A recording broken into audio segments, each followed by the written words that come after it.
Israel is continuing daily strikes on Gaza while expanding areas under its control and blocking essential aid from entering the besieged territory.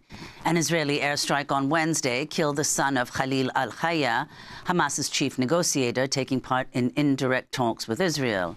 His son, Azam, died from injuries from an airstrike in Gaza City. Israel has now killed 4 of Khalil al-Hayya's sons since 2018. In a separate attack on Wednesday, Israel killed 3 Palestinians from the same family. Hamas condemned the violence as a blatant violation of last year's ceasefire agreement. Since the ceasefire went into effect, Israel has killed at least 837 Palestinians. Last week, an Israeli drone strike killed a 9-year-old boy, Adel al-Najjar, who was searching for cardboard to use as fuel for cooking. Relatives of the boy decried the Israeli attack. They were collecting cardboard so we could bake. We don't have gas. We collect cardboard to bake. They want to eat. They want to drink. His father is blind. His father does not come or go. He is completely blind. He cannot see at all. Their father leans on these children. They are the ones who hold him, move him, and bring him. A little child. He did not damage a tank. He did not make missiles or do anything. He was torn. Isn't it shameful? Isn't it shameful what is happening to us? Isn't it shameful that we bury our children every day right in front of us? Isn't it shameful? I swear to God, our hearts are breaking for these children. This all comes as the Israeli military seizes more territory in Gaza beyond what was agreed to in the U.S.-brokered ceasefire last October. New maps issued by Israel show 2/3 of Gaza is now effectively under Israeli control. We go now to the Gaza Strip, where we're joined by Eyad Amawi.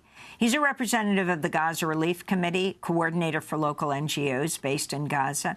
He recently published a report detailing how Gaza is facing a, quote, environmental and biological apocalypse. Eyad, thanks so much for joining us. Why don't you describe what you are talking about is happening on the ground in Gaza? Firstly, thank you so much, Amy, for hosting me again. Democracy Now, we will great work. Yes, we are not speaking only about a bombardment, something that happened also before 1 hour also they hit another target in Gaza town. We are speaking about a systematic transformation of life into something unlivable. What's happening is no longer just bombardment or physical destruction. It is the collapse of every essential condition required for human survival: water, food, health, dignity, shelter, safety, everything. So when we talk about our new report about spreading infectious environment and the transformation, everything to collapsation, we depend over our field reports found that more than 59% of our people suffer from insufficient drinking water. And more than 55 are uncertain whether the water they consume is safe or no. And also nearly 94% of families report food spoilage. Rodent infestation also, Amy, has become widespread inside shelter due to the environmental collapse. So when we talk about the most alarming findings came from a recent field survey examining the relationship between rodent infestation, water scarcity and displacement concern and inside Gaza. Scientifically, we are now facing what can be described as a compound environmental epidemic crisis. The survey revealed that the overwhelming majority of displaced families are living with severe rodent infestation inside tents and shelters. Food is also contaminated. Shelter are damaged. Water is stored under unsafe conditions also, and rodents have become part of children's daily environment. There is no longer simply sanitation issue. It's evidence of the collapse of the most basic conditions necessary for human life. We talk about continuity for destruction of the environment, and also we and my people sieged just in the shrinked area. The Israeli forces still control more than 60% of Gaza Strip area. You can imagine what's the meaning of pressure over the infrastructure remains in the western part of the Gaza. Eyad, could you also talk about the role, you point to it repeatedly in the report, the blockade being responsible for many of the horrifying conditions that you describe on the ground in Gaza. Could you tell us about the nature of this blockade, what kind of aid is getting in, and what kind of material is considered, quote, dual use and is therefore banned from entering Gaza? Yes, it's very important two questions. That living inside our environment, it's continuously produce disease. It's a generator for disease. So when we talk about fixing infrastructure, we need basic materials that can help us to rebuilding this. So when they put struggles and restrictions over the materials under the clarification or pretext for W's, they still provide us with the infectious disease and environment by this way. So what we are witnessing is the systematic use of deprivation and public health collapse as an instrument of collective pressure over our people here. So when we talk about struggles, yes, the amount of trucks also is reduced. The last April, just they meet 40% of our daily needs for the amount of trucks. And also when we talk about the stabilizing situation here, just one cross point is opening, Karma Abu Salim. And when we talk about our needs after the completely destroyed Gaza, we need more 600 and more basic materials like cement and irons and some basic materials that help us to resume our partially normal life here in Gaza and fixing the sewage network and water network and fixing infrastructure to prevent this environment from causing infectious disease here within the camps civilian. Eyad, what about the issue of medical evacuations, a humanitarian corridor to enable the sickest people from Gaza, and in particular children, from receiving medical help from outside of Gaza? Are there any medical evacuations taking place? Yes, Nermin. When we talk about the illusion I mentioned in my last articles, medical evacuation is still happening just up to 12% of our daily needs. When we talk about 15,800 people needed to be evacuated from Gaza to have medications, if we calculate it by percentage of the daily evacuations by the Israeli restrictions, we need maybe more than 3 years, up to 5 years to evacuate those people. So those people judged to be died before they have medications. So it's a very horrible situation here.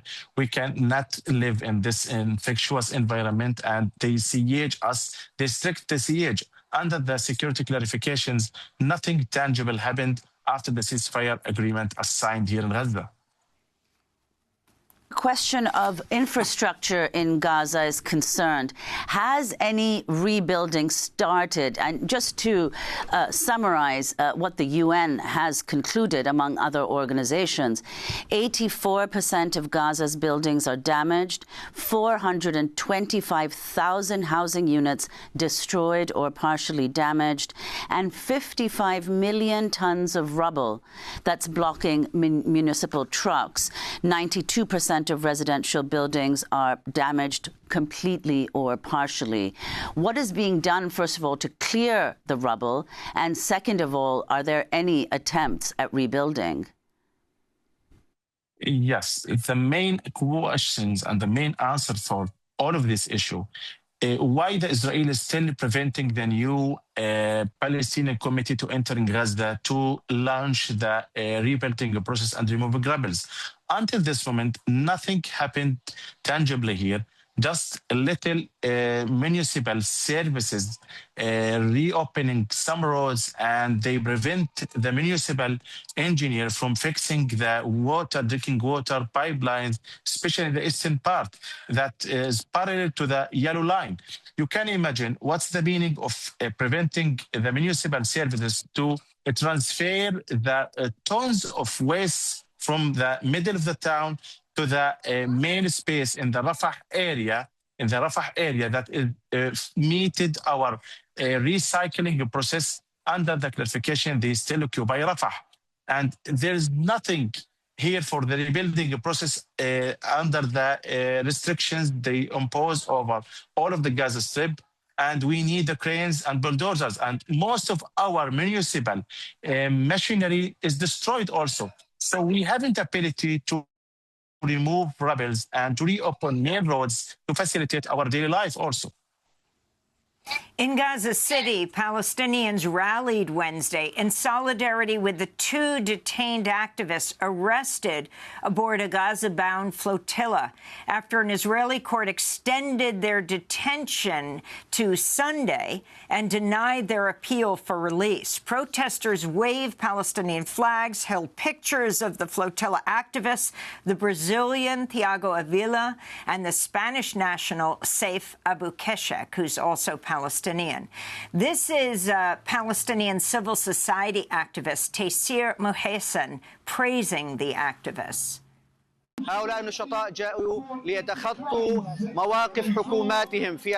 activists came to bypass the stances of their governments in the world and to say that humanity will not be stopped by the political decisions. Humanity is represented in the act of these humans, even if it's just one person. They embarked on their journey to spread this message. We wish them safety from all our hearts, and the Gaza Strip completely values this step.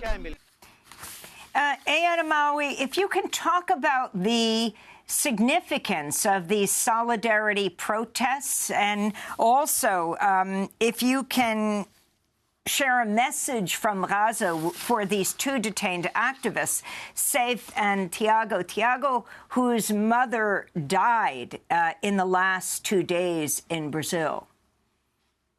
Yes, hopefully we send our condolences and our sadness for the loss for our great colleagues, Diego and others who is supporting us. I've had solidarity for a long time. I mentioned them and I talked to them for all of the trips. They try to break the siege they impose over the Gaza Strip. And the solidarity and the support for the Gaza and Gaza's people and children is very important in this moment, because we consider after they assigned the ceasefire, they've forgotten Gaza. By those great people, we can increase the pressure over all of the politicians to stop the firing Gaza. Gaza is still living under the selective firing. So by the Diego and other activists, we have a chance to renew the issue and to increase the pressure and increase the awareness about the catastrophe still ongoing in Gaza. So yes, we send our solidarity with those great people, and we hope they free them and release them. And also our doctors and our prisoners, Palestinian prisoners in the prisons from longer time with unknown destination and under the pressure and the psychological pressure also. Eyad Amawi, we want to thank you for being with us, representative of the Gaza Relief Committee, coordinator for local NGOs, speaking to us from Gaza.